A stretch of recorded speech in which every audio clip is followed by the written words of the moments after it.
there, so happy Tuesday, and today I'm going to bring you a tip on a new if-else condition that you can use within a workflow. So let's look at our example that we have set up here.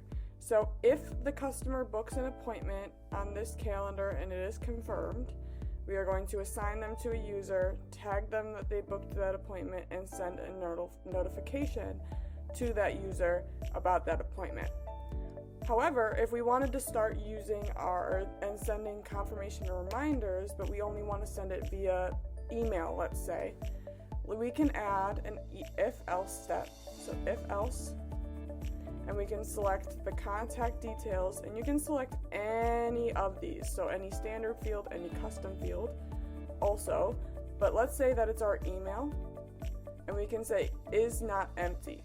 So it would be asking the question, is the email not empty? Yes or no? So we could say email, question mark, to remind ourselves of that question and save it.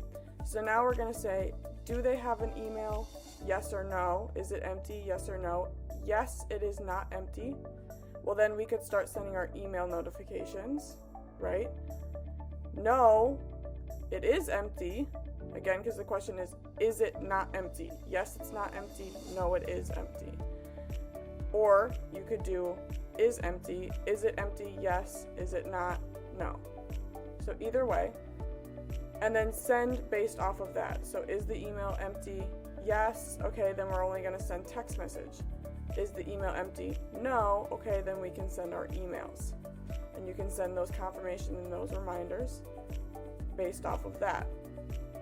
And again, you can do this with any custom field. Let's say, grab one here.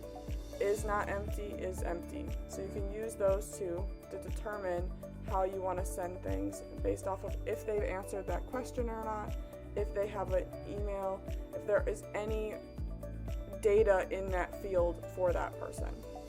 If you have any other questions, feel free to contact support at cultivatingSales.com or the live chat from 10 a.m. to 6 p.m. Central Time.